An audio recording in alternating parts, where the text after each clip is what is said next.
Il y a eu un jour où j'étais probablement au plus bas. Je pleurais et priais Allah en lui disant que je ne pouvais plus supporter un jour de plus. Ce même jour, j'ai reçu un message texte de mon ami, qui avait prié pour moi, ainsi que de sa congrégation dans le sud. Juste avant d'entrer dans les vifs du sujet, rassurez-vous de vous abonner à la chaîne SPS Sauver pour Sauver afin de ne pas louper les prochaines vidéos. Et n'oubliez pas s'il vous plaît de partager, liker et de nous laisser un commentaire. Que Dieu vous bénisse. Je suis née dans une famille musulmane et mes parents étaient des leaders à la mosquée.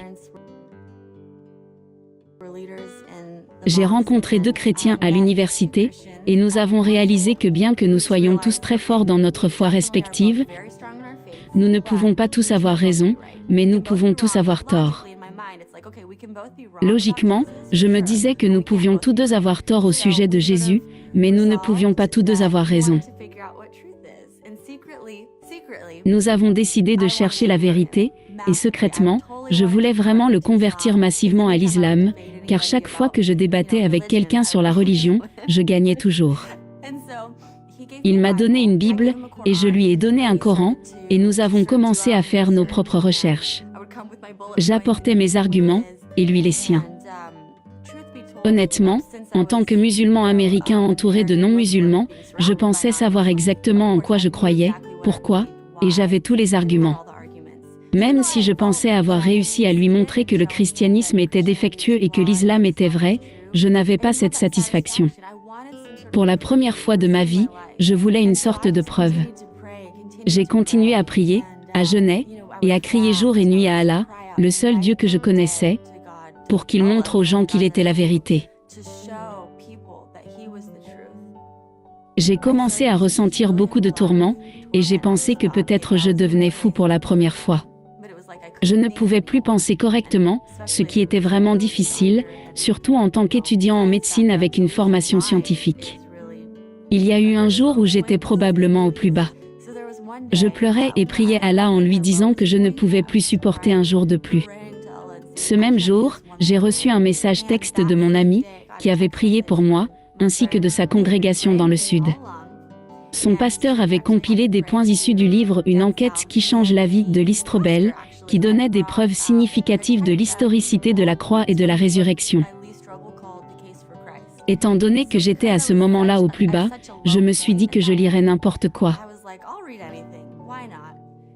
Le livre présentait des preuves significatives de l'historicité de la croix et de la résurrection, et j'ai recommencé à lire la Bible comme si cela avait vraiment pu se produire.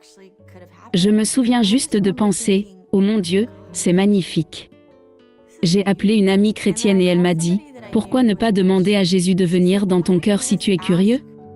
Tu n'as rien à perdre. » Peu importe qu'elle ne sache pas que si un musulman demande à Jésus de venir dans son cœur, c'est l'enfer éternel, sans retour possible.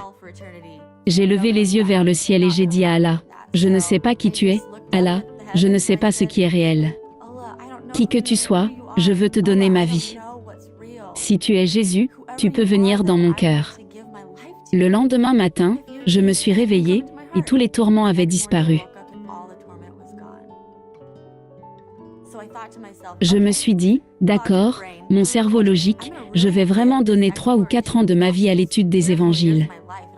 Je vais vraiment me plonger dedans pour voir si c'est réel.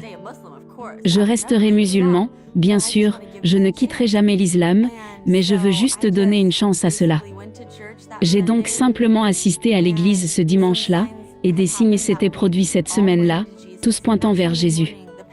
Le dimanche matin, le pasteur prêchait, les gens levaient les mains, et je restais assis là, mais mon cœur voulait juste adorer. Lorsque l'appel à l'autel est venu, nous avons tous baissé la tête, et le pasteur a dit, « Je sens qu'il y a quelqu'un ici qui veut donner sa vie à Jésus, mais qui ne sait même pas ce que cela signifie, et qui a vraiment peur. » J'ai simplement dit, « Ça suffit. Il me faut plus de foi pour ne pas croire en Jésus que pour croire en lui. » Il est ma première expérience avec l'amour. Que vous soyez en quête de vérité, en exploration personnelle, ou tout simplement curieux, rappelez-vous que chaque parcours est unique, et il peut réserver des surprises inattendues. Le Seigneur ne tarde pas dans l'accomplissement de la promesse, comme certains estiment qu'il y a du retard, mais il use de patience envers vous, ne voulant pas qu'aucun périsse, mais voulant que tous arrivent à la repentance. Partagez vos propres expériences et découvertes dans les commentaires, car la richesse de la diversité de nos histoires peut inspirer et éclairer le chemin des autres. N'oubliez pas de vous abonner, de partager et de laisser un pouce levé si cette histoire vous a touché d'une manière ou d'une autre. Merci de vous joindre à moi dans cette exploration de la foi et de la découverte personnelle. Que votre voyage soit éclairé par la compréhension, la tolérance, surtout, l'amour.